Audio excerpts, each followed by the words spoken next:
I got one question for you. Can I get my one-on-one? Because I heard you beat him 7-0. Man, let's go. It's a wrap. I mean, you could ask him how that went.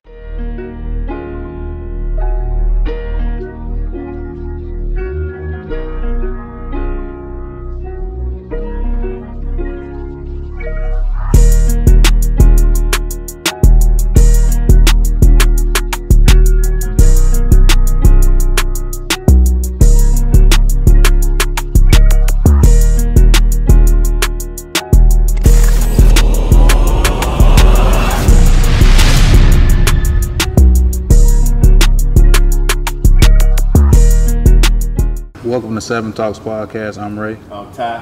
And we have a special guest. This is going to be our first episode. As most people like to say, ladies first. So we wanted to start it off with a special young lady. Unique Thompson.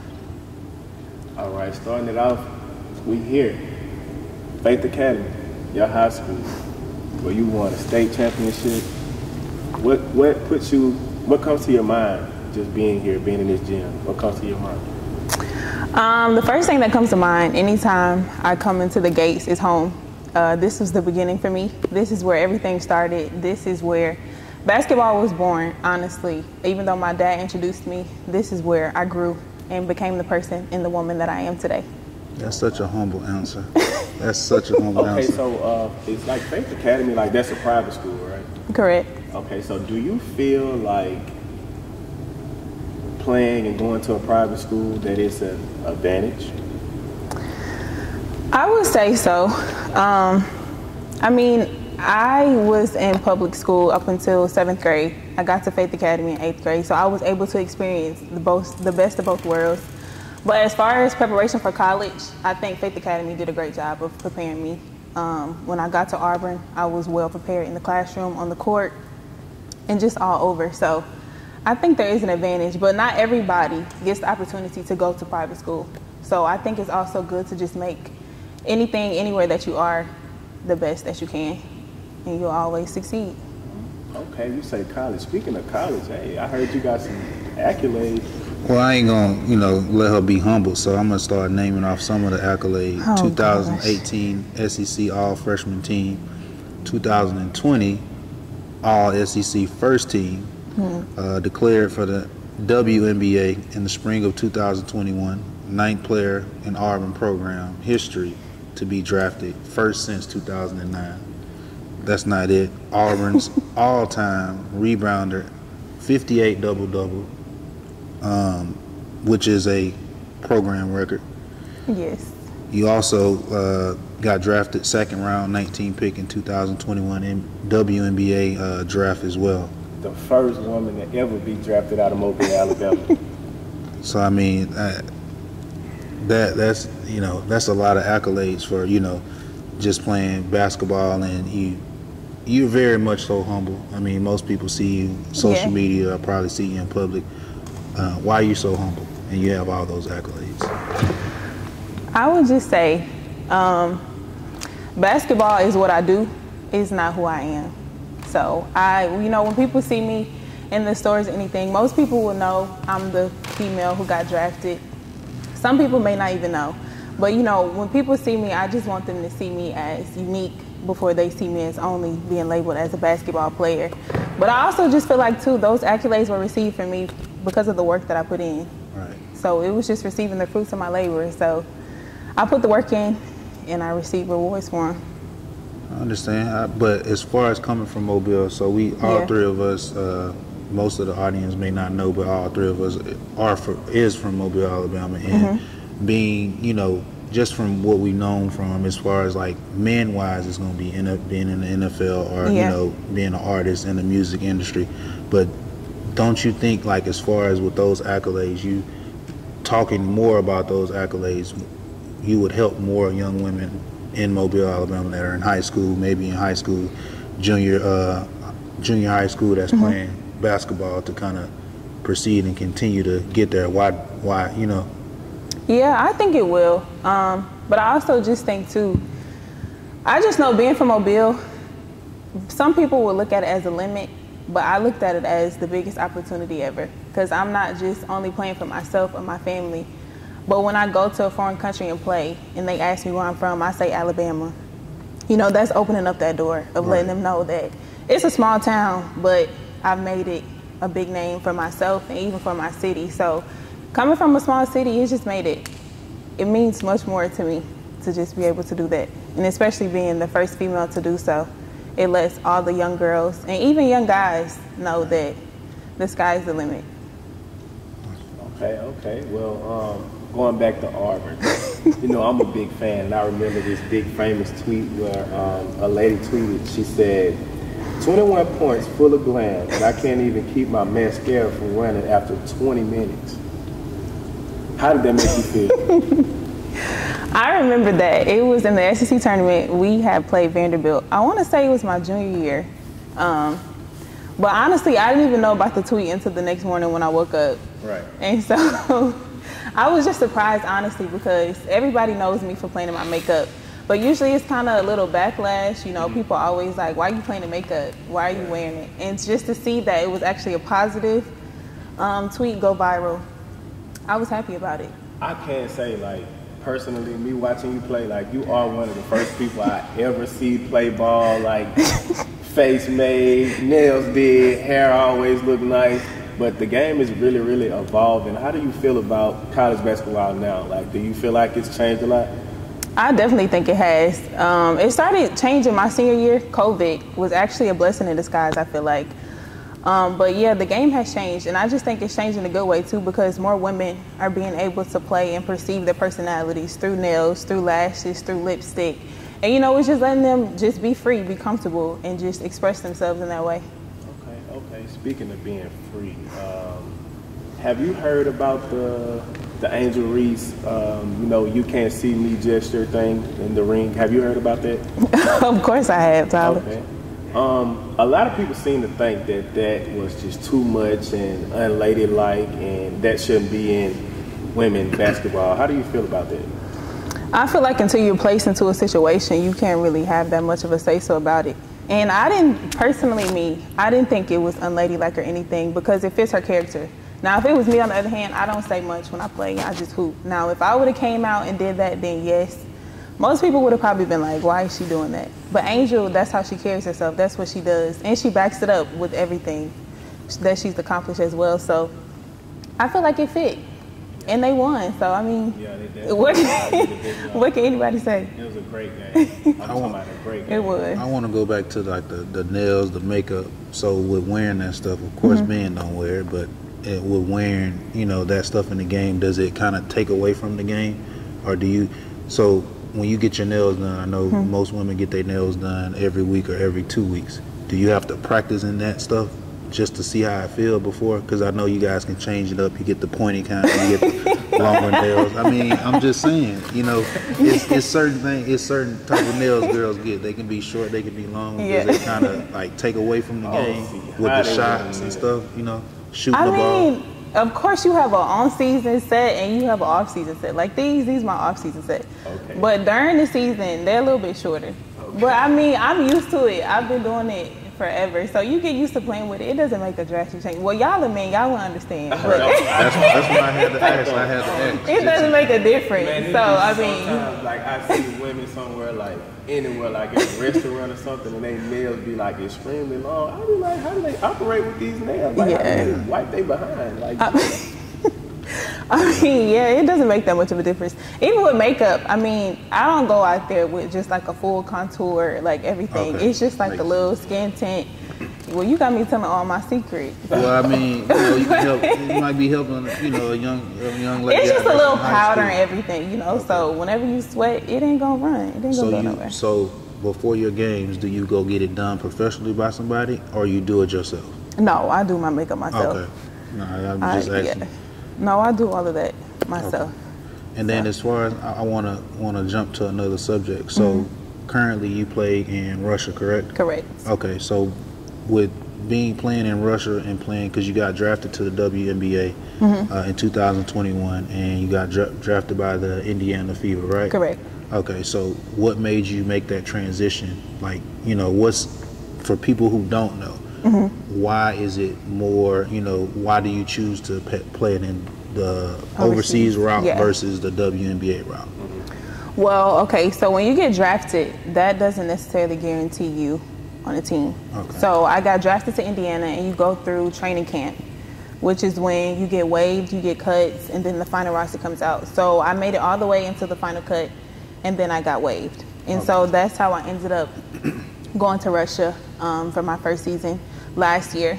And then I came back and I got a training camp offer to Dallas as well. So I spent a few weeks there. It was the same thing. I went all the way to the final cut, and then I got waived again. And this was my second year in Russia. So yeah, you're not guaranteed in the WNBA. So majority of the time women go play overseas, not just for the pay, but because it's a guaranteed contract. You're doing what you love every day, and you don't have to worry about being cut or being waived or having to prove yourself day in and day out. So I'm sorry to interrupt you. So playing overseas, like I watched like the documentary on Netflix, and like I saw like all the NBA players saying like how different the game was and how they were like losing in the Olympics because the game was so different, the rules were different, the ball is different. So how is it? It is different. It takes a lot to get used to. The ball is slick, so I mean, you get there, you'll feel like you haven't shot before. The rules of the game are different too as well. You can't just open up and dribble right away. That's a travel. And for me, that was the biggest thing. I had so many turnovers my first year over there because I'm just used to just ripping and going, but you got to put the ball on the ground first. So you can't like... So what you're saying, they pass the ball and you got to dribble the ball first? Yeah. Before you even... So I would have to take an initial dribble and then go. I can't just like rip through and just, you know, beat my defender. Okay, so how's the competition compared to like the WNBA? Like how's the competition over there?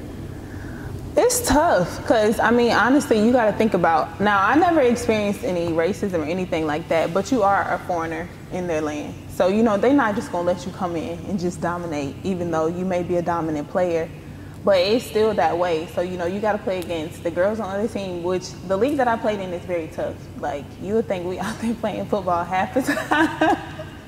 And I'd be like, dang, just getting knocked upside my head. But I feel like it's great because it makes you tougher, it makes you better. And it just makes you better, honestly. Speaking of, like, you know, it being tough and you having to go through, like, the physical side of it, have you, like, had any injuries, any major injuries in any games? I have never had any major injuries, knock on wood. I've never had a surgery either, knock on wood again. But I've had, like, nagging injuries. I had stress fractures in both of my legs. I've had a plaque in my knee. The list could go on and on, but at the end of the day, I feel like basketball is more mental than it is physical. So just having those things, my parents always tell me, if you going out there performing that way and it hurts, you're fine. So that's always been my mindset. Just knowing I can push through that, I do, and it doesn't hinder my performance. Sound like you have great parents. Okay, so tell me a little bit about your parents. My parents are great. My dad, my stepfather, well, I don't consider him my stepfather because he's my father. Clinton is the one who actually got me started playing basketball. My mom, Monica, she's my best friend. So if you see me anywhere in Mobile with the shorter lady, that's my mother. But you wouldn't know that half the time because we are besties. But they are great. They've instilled in me so much. They've been with me every step of the way. I'm sure it's just as hard on them as it is on me having to go play that far away with the distance. But we stick through it, so. I know you have a sibling. I think, Ray, don't you know a brother? Yeah, so I originally found out, just knew about who you were based on, you know, your brother. A lot of people don't know, but I did play college ball, so I played for the University of South Alabama. And then as your brother was coming in as a freshman, I think he was like one of the only kids in my football program that I played for to have like 2 scholarships. He had a baseball scholarship and also a football scholarship. And then they used to talk about you as well too, because I think you just, like, as far as like height and playing basketball, he used to always bring you up.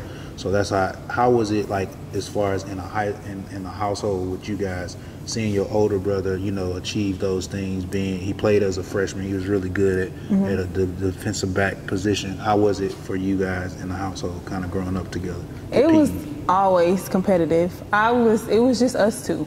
So, you know, Most of the time, I think he felt like he had a younger brother because I was the one that was outside with him.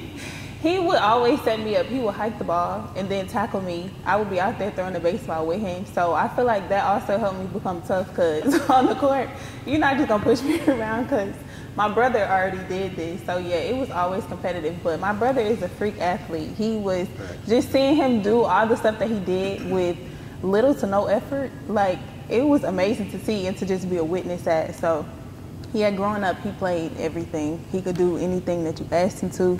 He always had a ball in his hand, and he would always run through the house with a helmet on. Like, he was always doing that. So I think that is what instilled in me to just, whenever I do, because I didn't play sports until 8th grade.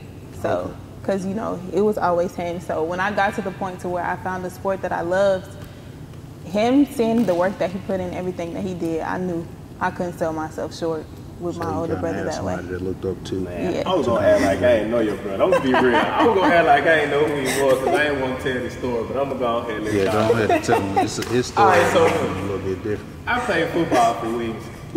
All right, we played against St. Paul. This was my senior year. I never forget. Here come number 7. He cornerback on wide receiver. Before we ever even snapped the ball, he say, "I hope you know what that ground feel like." Like, what? I'm like, That's Jalen. He talking to me like this? That's Jalen. Like, man, bro, all right, you gonna have to show me. He was like, all right, bet. Second play of the game. It's on his highlight tape too. Y'all go look at it. Second play of the game. It's the third play on his highlight tape. Second Oh, you remember, huh? Yeah, I never forget. Trust me. After I tell you the story, you're gonna see why I remember. I was at the game. Second play of the game. They throw me a screen. The slap forget the play. He supposed to go block Jalen. He don't block Jalen. I don't think you can block They him. throw me the screen. I catch the ball. Before you know it, I'm folded up like a lunch. And here comes Jalen. I told you, boy, you better. I told you. You know what that ground feel like now? Man, I got up so mad. I'm bleeding, my lip bleeding. I'm like, man, I gotta finish this game. But like, I just could tell, like, listening to what you saying, you know, about your brother, like, I could tell, like, I know it was tough growing up with him as your brother. I was about to say, imagine dealing with that 24/7. Like, it don't matter what we doing, we have to compete, like, literally. And me, I'm a little girl. I wasn't always this tall, like, and he was always older, bigger, stronger, faster. So me, I'm like, no, you ain't about to punk me, even though I am your sister, but little old me.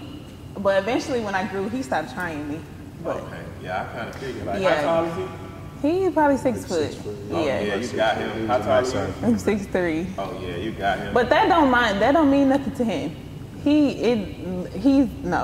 don't care. But So going back, yeah. I want to touch back on playing overseas. Mm-hmm. A lot of people don't like talking about pay. Is it a pay difference? What's the pay difference? Because I hear, a lot in the press as far as ESPN and different Yeah. things from like watching The Shop, and they have a lot of WNBA players active and retired. They come on and they talk about just how little WNBA players get paid. So is Yeah. that is it a huge difference between how much y'all get paid versus how much you get paid overseas currently? Yeah. Well, of course it is different for everybody, but I mean it's still the same in which the way. Like you get a contract and you still have to work your way up. Now the first contract that you get, they will be more considerate than of course they will be here in America. But it's still the fact you have to go there, you have to perform. Because even if your contract does say, like maybe you have a no cut clause or anything, but still being over there, you got to realize they are paying you to come play and perform for their country. So at any point, they could just be like, you're not upholding your standard. But it still is better in a way to which you know that your money is guaranteed and that they're paying you. So the money is great, but it's also, too, in a way, you could get complacent if you wanted to. Right. So you could go there and play 1 year and be fine, or you could go there and play 1 year and spend all your bread your first year and make a rookie mistake and then have to go back again. But overall, it's great because you get to experience a new country as well. Okay, so you played in Australia too, right? Yes, I did. Okay, so my question is, before I go anywhere, I want to know what the food like everywhere. So when you out of country, like what you eat? Well, I like to cook, so I'm usually cooking for myself. But sometimes on away games, they will sit something in front of you and you like, what is this? I don't eat this. and you could order something. But they also have fast food restaurants there as well. So McDonald's is better in foreign countries. You did not know. They got a different menu. They got McDonald's in Russia. They had one in Australia too. The ice cream machine never broke for one. The ice cream cone. Hey, McDonald's, y'all hear that? Everywhere else in Mobile, Alabama, around no matter what time you come, anytime after 6 o'clock, you ain't finna get no ice cream. Nah, you could go at midnight anytime, and the ice cream machine is working. But the food is literally, I mean, it's not that different. The stuff that you see on TV, you're not gonna really experience that like when you go there. So they have normal food, and then they have their traditional food. They eat very healthy. So did you like eat their food more, or did you cook?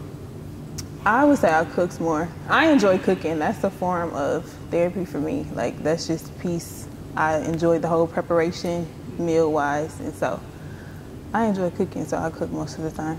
Okay. I want to bring it back to Russia. And it's like, it may be a little touchy for like most people that's watching.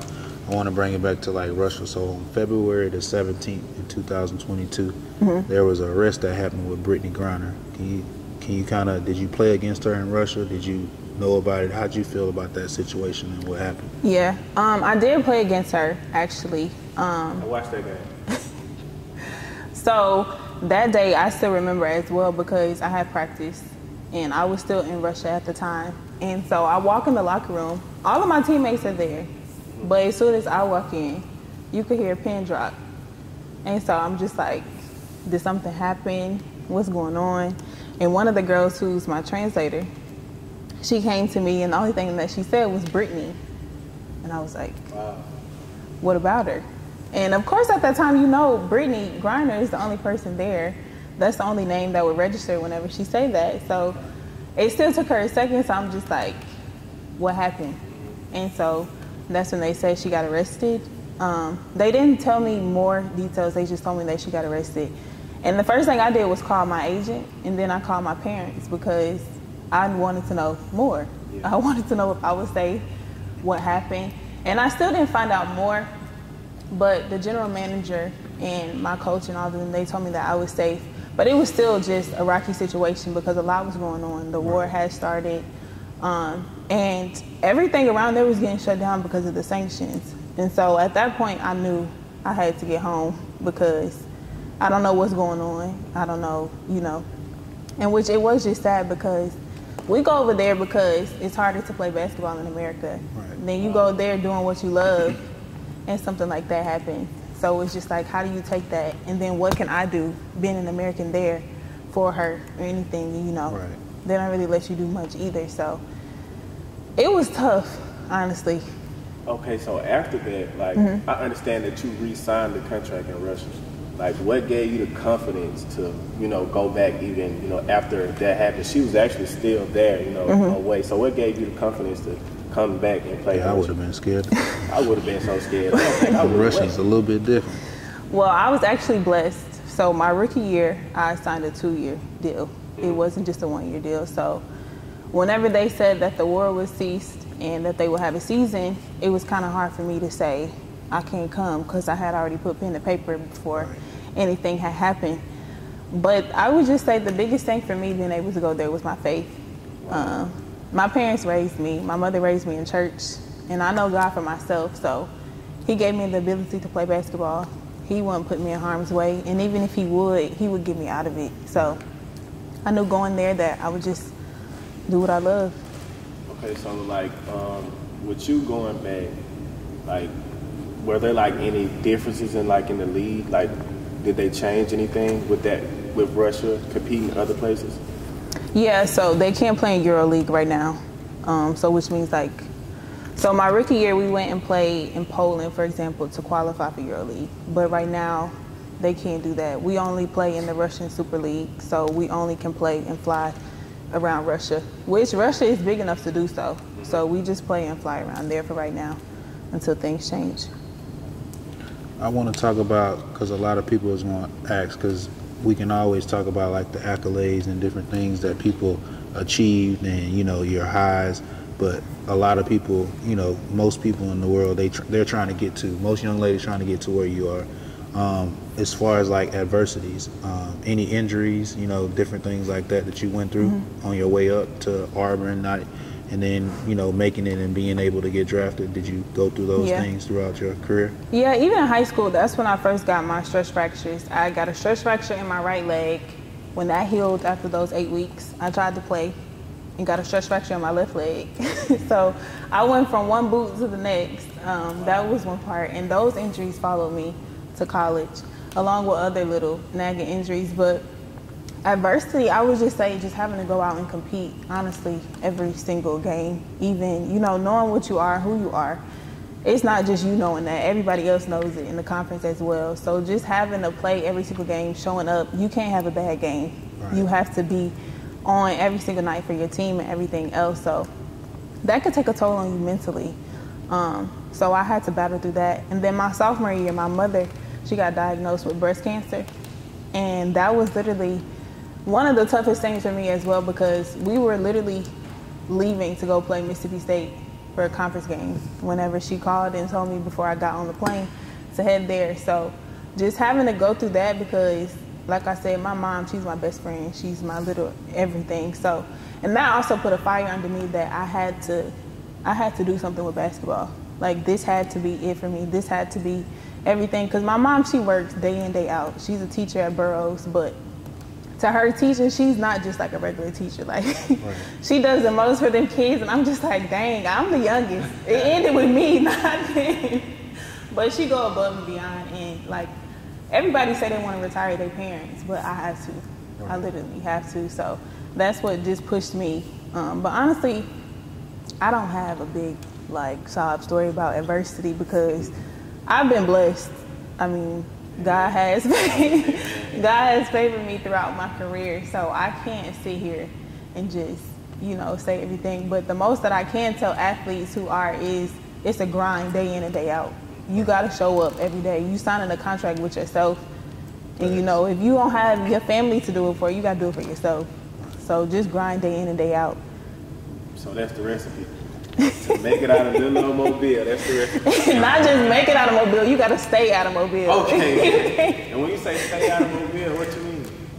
I'm just saying, like, no, let me explain to you what I'm saying, though. No, let me explain, because a lot of people say people make it and don't come back, and that's a problem for people that's here. So what do you mean by make it and stay out of Mobile? So my parents, the reason why I went to play in Australia last year was because my season in Russia is from roughly September to April, the beginning of May if you make playoffs. So you got to think about that's a big gap. And of course you're going to train, you're going to, you know, enjoy yourself. But I feel like Mobile as a whole, if you come here and you stay too long, after you've been gone, you could come back and get complacent. You could come back and get comfortable because it's home. Right. You know, and you wake up, you're doing the same stuff every day. But just being able to get out of Mobile and stay, you don't want to come back here because, I mean, of course you're coming back to your family. I'm coming back to my family. But still, your family can come to where you are. And so I think just being able to just come home, I come home thinking I'm bringing my people with me. Not overseas, but to anywhere that I go, anywhere that I end up. But you just got to have a mentality that I'm doing something, I've done it. Right. And I can't let that go when I come back home. I think that's the biggest thing, and I think we kind of butt heads, me and Ty, because I try to tell him, like, for me, I'm good. I can always leave because I currently live in Arizona, so I always come back and stuff because my kids are here. But I always try to tell him, and we kind of butt heads and stuff as far as that, because it's kind of like I always say, when you grow up somewhere, it's always best to kind of move and leave because it teaches you a lot. You meet more people. Yeah. But I mean, how Ty sees it, he said you can still do the same things, but I don't know. I'm kind of, like he said, he's on the fence on it, but I'm kind of on the fence of, like, in order for you to build, because the people that you grew up with, I feel like they have a certain mindset, especially where we from, and it has a cap.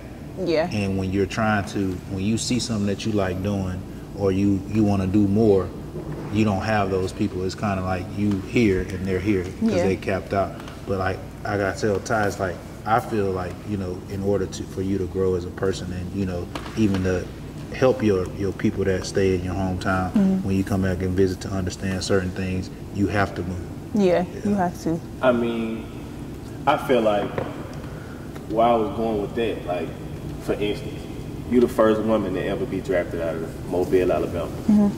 And me being a kid, like, I would always see big achievements and people doing things in other states and other places. And, like, it was so far out of reach because there was no one where I was from that was doing these things. So I do feel that it's important for us to, you know, come back and show the other people here, the younger generation, that it's reachable. You can do this. You can make this happen. You know, I feel like that's important. That's what I mean when I say come back. Yeah. So when I say come back, like when you come back, I believe, don't you do camps when you come back? Yeah, I do. Okay. See, that's important, you know, to let the kids know, like, it's possible. But that's also a temporary hold, though. For sure. So me being here, I'm not coming here to stay because, like Ray said, people that you grow up with, they have a certain mindset. And I just feel like, for me, my opinion wise, me coming here, you know, and being with those people, they could perceive things differently, and they could also make you question you because things don't go the same way for everybody. So if I was to come here, you know, and somebody else was doing the same thing I did and it didn't work out for them, I could look at like, well, why did it work out for me? You know, or what am I supposed to do next that it worked out for me but it didn't work out for them? But that could go for anywhere. But I just feel like growing up in Mobile and being from here and seeing that it's only a select few that do things, being that select few, you got to continue to stand out. You can't be, I can't come home and be, oh, she was the one who got drafted, but she back here with me. You know? I don't want to be that. I want to be the one, she got drafted, she's back here, she's making a difference, but she's leaving again, you know? And so that's letting the kids know that it's more to just Mobile. It's more to just Pensacola and Gulf Shores and everything. Like, it's a whole world. But for real, like, it's crazy because, and it's also kind of sad because most kids don't know. You know, most adults don't even know that it's more to just. They don't make it past that beach. Yeah. They don't make it past that beach. I honestly got aunties like that. That's they ain't been further than New Orleans, and they ain't been west of New Orleans and east of Pensacola and north of Atlanta, and they probably ain't even been in Atlanta. So I told her, did you miss the parade while you were gone? That's what I want to know. See, a lot of people don't know, like, Mobile the home of Mardi. I mean, that's when FaceTime come in. So my mom would FaceTime me and stuff like that. But I mean, of course it's not the same, but it's still just like, okay, the parade, that's going on for a week. Yeah. You know, what I'm supposed to do after that? But I haven't been to a parade since, I don't even know, since maybe 8th grade. Because I haven't. I went to Faith Academy. Okay. We ain't get that week. Okay. And then I was off to college, you know. And as soon as I left college, I was gone. I've been on go for the past 2 years. So I'm finally just sitting down, but yeah. I ain't missed a year. I've been getting moon pies. My granny saved me a bag of beads just from that. So I mean, you gotta think about, you know. But it's still just like, you know, like we said, it's people that only look past those certain parameters. Right. And I can understand why, because it's scary. Like, me getting on that plane to go to Russia, I'm not going to say I was happy. I was, you know, strong in front of my parents. But I cried. I questioned myself, like, what am I doing? Why am I going? Even when I was there, it was just like, do I really want to do this? Am I really supposed to be here? You know, you get those questions, but at the end of the day, you got to do what you got to do. All right, Tina Thompson, Stewie, Brianna Stewart. Okay. Tamika Catchings. Okay. All right. Asia Wilson. Okay. That's new. Number 5. Who would be number 5? Kelsey Mitchell. Okay. Wow, that's interesting. You didn't say no male player. Don't y'all talk about the men enough? Oh my goodness. Y'all said ladies first, so the top 5 are women. Women are undefeated. But that makes sense, and I asked you that question just because, like, I guess it's like a respect thing with WNBA players. They want to show respect, but it's good that you name all women, because if you would ask like a younger athlete, a female athlete, they probably wouldn't be able to name. They're gonna name Michael Jordan. They're gonna name all these people. LeBron and But Steph. exactly. Yeah. But that's good that you name those people like that. So going into that, Who do you go ahead? Go ahead. Who do you feel like is the GOAT? That's what I want to know. That's tough. Because I hear a whole lot of LeBron. I hear a whole lot of LeBron can't top Jordan. And So you can't leave male Kobe wise, out. who do you think is that's the GOAT? Yeah. Like if you had to put your person as the GOAT, because me personally, I'm an Allen Iverson and Kobe Bryant fan. I don't like LeBron and I do not like Jordan either. So who would you say that your person? I would say Kobe. Kobe. Okay. See, look, if you would have said anything else, I would have had hit you with the chip. Man, please. So going into it, so I know when we talked about adversity and stuff like that, and this is part of like the 7 key points. What is like, it can be a quote or it can be like a scripture. What is something that you always maybe live by and you kind of continue to use to your day-to-day routine? Or it might be something that you read when you're down to kind of get you up or uplift you. Something like a quote. It can be a quote or a scripture. What is that? Psalms 46:5. God is within her; she will not fail. Okay, that's a good That's one. a good scripture. That's a real good scripture. And I think the one that we using for like just the podcast, it may not be, me and his favorite or my favorite. It's just the podcast favorite, and it's going to be Proverbs 24:16. And what that is just like, importantly, well, I'm going to give you the Bible version of it, so people, because how people say, oh, that ain't what it means. That's not what, I'm going to give you the correct version of it. But it's importantly, the righteous man or woman may fall as many as 7 times, but they get back up again. So that's the one that we using for the podcast. So kicking off, because I see you're a little stylish. Got a little style. You kind of outdid me with the accessories and stuff like that. And then we want to kind of, a little segment, a fashionable segment on the podcast as well too. Who's your favorite brand? Well, let's start off. What's your favorite artist? And somebody that you listen to. Jasmine Sullivan. Before the games. Before the games, I listen to 90s R&B, slow jams. I can't listen to no young boy, no none of that. I'm be going out there throwing the ball over the goal. So you mean to tell me you do all these aggressive stuff, getting all these rebounds, and you out there forever, my lady, like that? Like, that don't even go together. Like, we listening to I Want to Talk. Like, she sang the I'm not scared. Yeah. Lion, Tiger, Bears, and I bust the windows out your car. What? Oh, that might be the one. That might be the one. Out your car.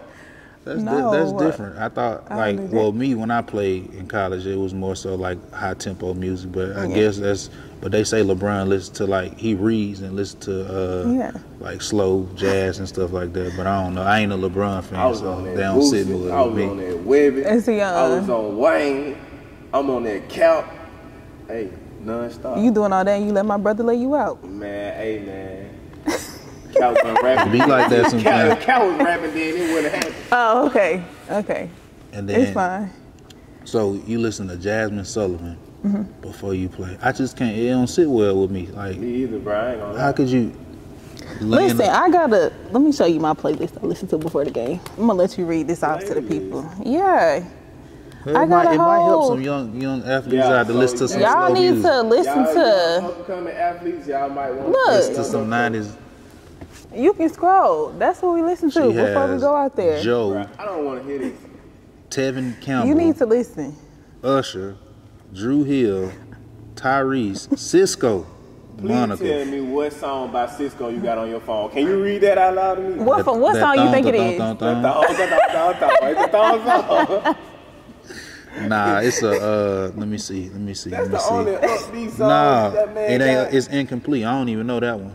Incomplete. I don't know. Without you, girl. Yeah. Oh, okay. There you go. Yeah. See, you know something. How can you play basketball listening to that? Yeah, that's an interesting You got a lot of playlist. love songs. Like, are you in love? Like, what's up with that? Are you dating anyone? I am dating. I am in love. Okay. But I like slow jams. I'm a romantic. Okay. I like that stuff. I like that. So it's good. So fashion-wise, because we're going back to the fashion side of things, what's your top brands that you would say they'll go to? It can be for purses, it can be for sneakers, it can be for, Oh, I like to shop. Okay. Unfortunately, we might need to edit this out for my parents because they a little tough. But y'all gonna get it uncut, straight.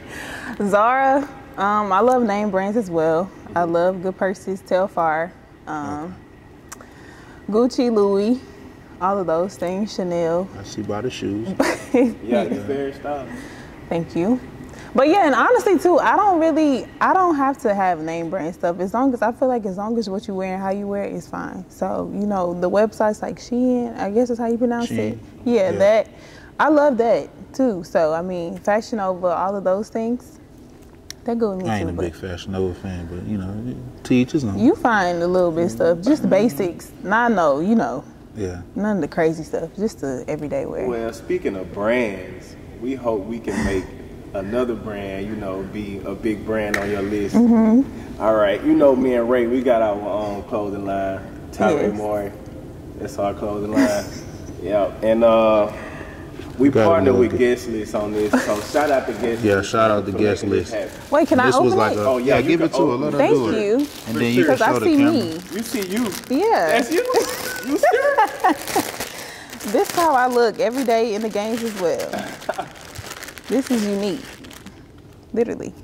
Oh, wow. Oh, this is cute.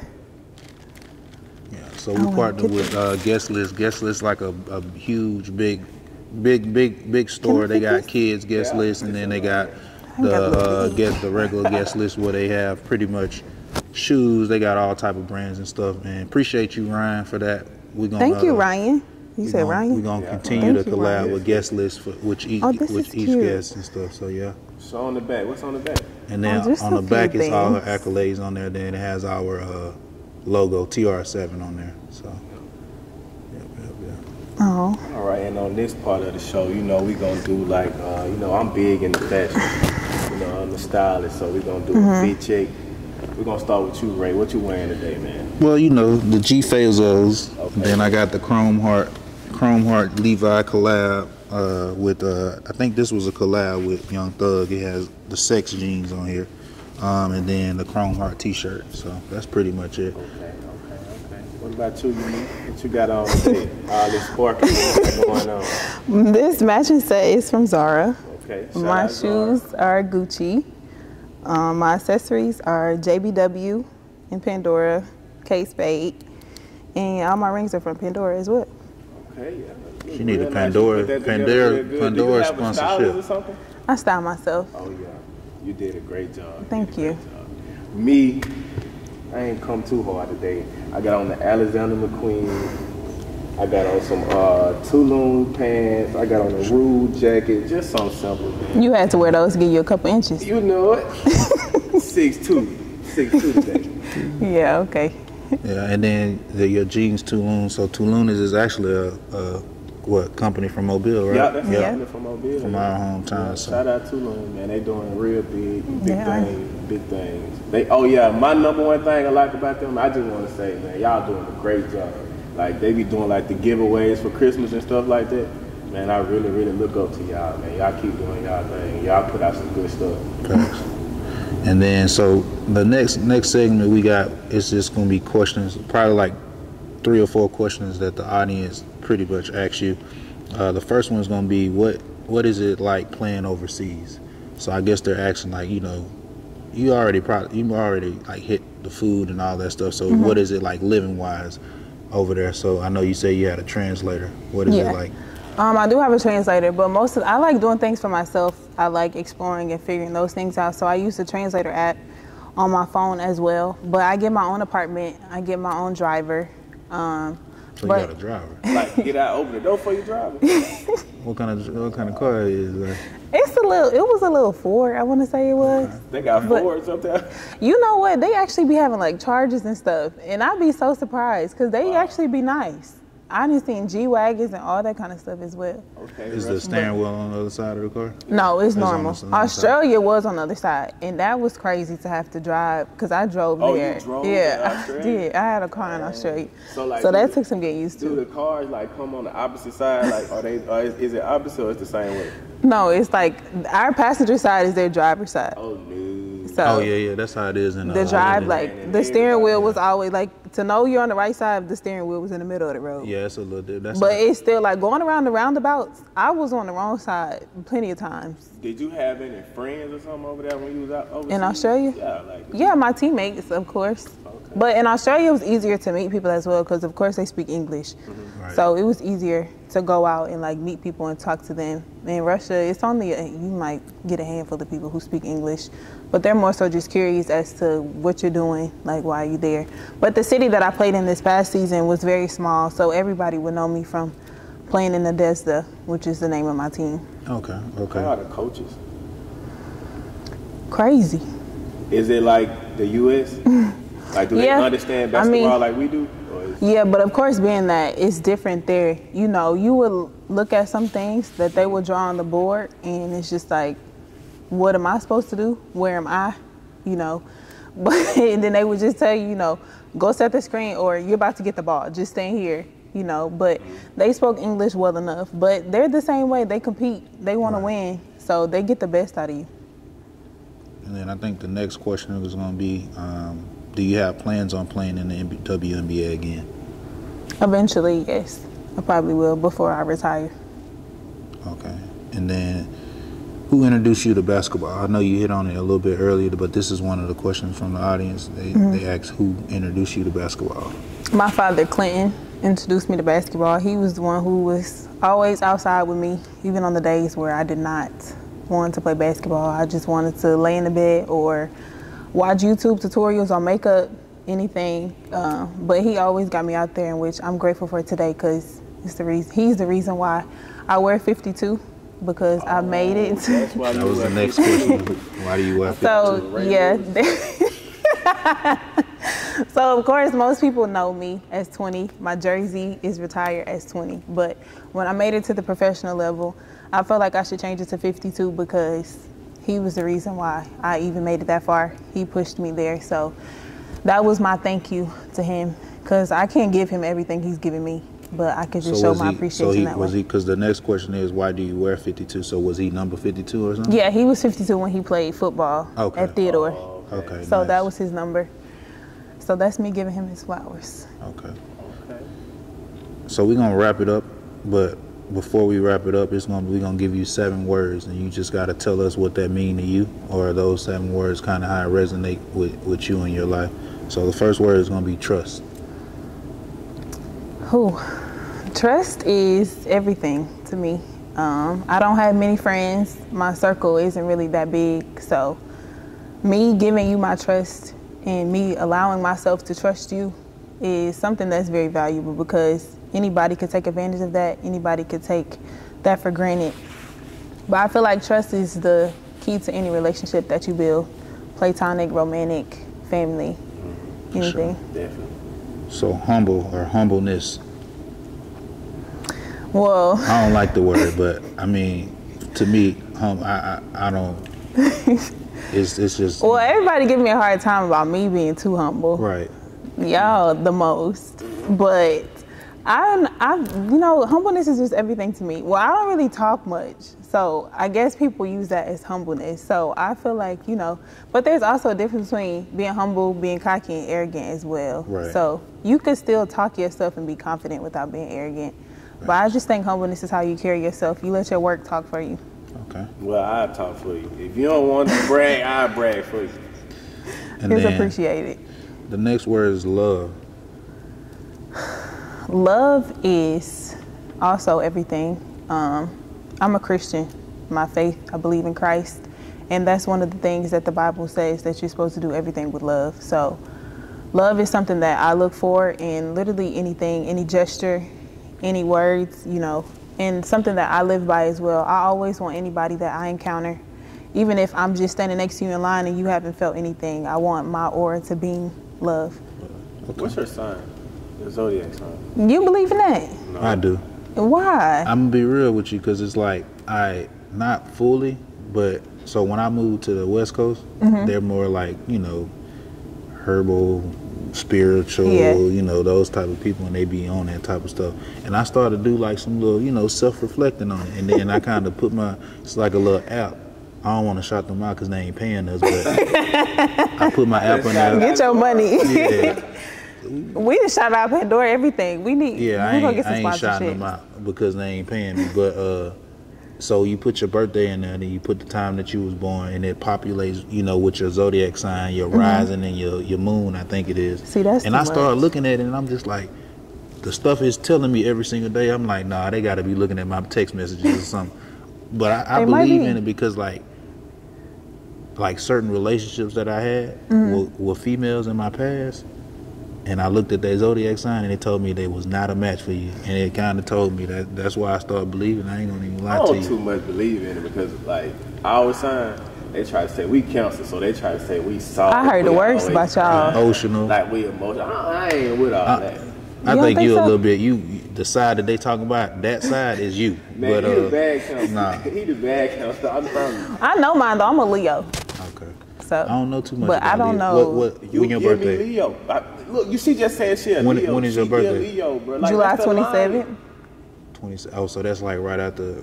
Yeah, that's after y'all. Yeah, she part of the 7 crew. Yeah, she a 7. What's with the lion? What was that supposed to mean? How I give you Leo?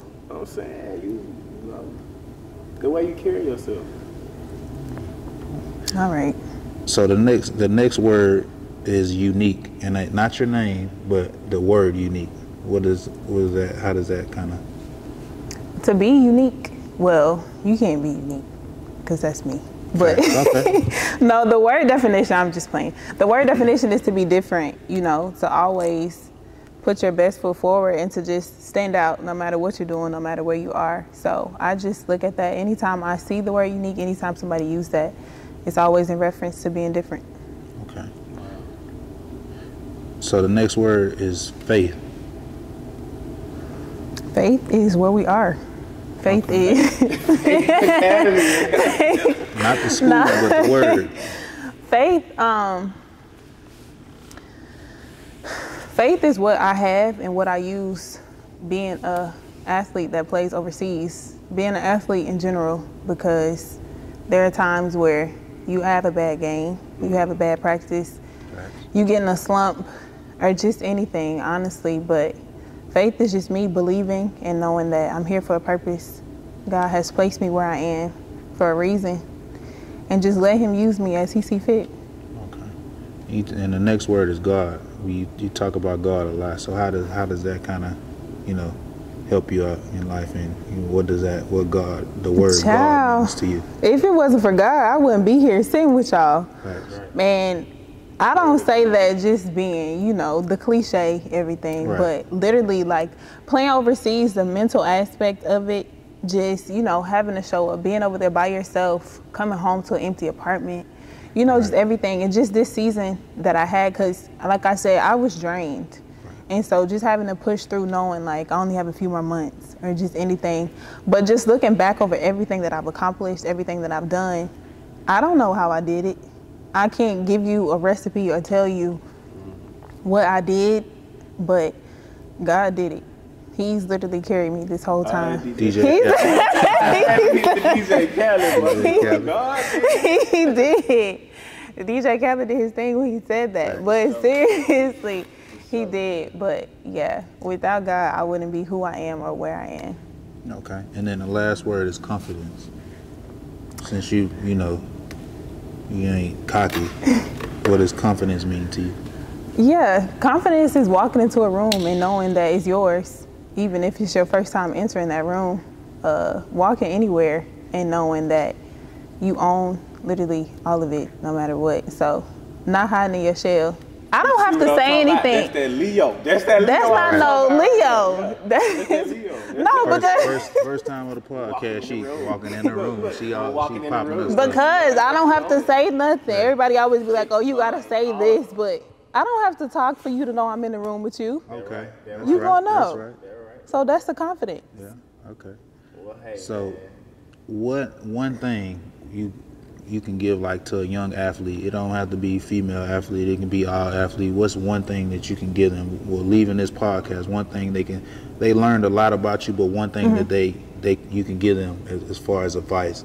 Because I mean, we played football. I played collegiate football and stuff, but you made it further. You played high school ball. You went to college, got drafted, and you still playing professionally. What is one thing that you can give the audience? And this don't have to be geared to just women. It can be geared to, you know, males as well too. Yeah. Well, this is for anybody on or off the court. I would just say, and I will leave you with, even if you think you've given everything, you still have more to give. So don't sell yourself short. There's never a stopping stone, no matter what. Just always give more. And I have one question for you. Can I get my one-on-one? Because I heard you beat him 7-0. Man, let's go. It's a wrap. I mean, you can ask him how that went. 7-9, let's go. You can ask him how that went, and then, you know, you might change your mind. But if you want to, yeah. 7-0. 7 It's talk, okay. 7-0. That's my number, so I'll let her win. Nah. 7-0. Nah. 7 talk, 7-0. That's crazy. And It's we okay. out. We out.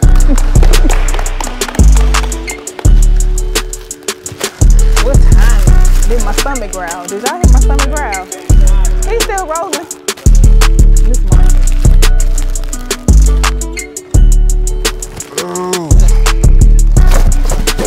Did I ask the prize? Oh yeah, if y'all want to get like a little jersey. Slam dunk. You can't dunk. Like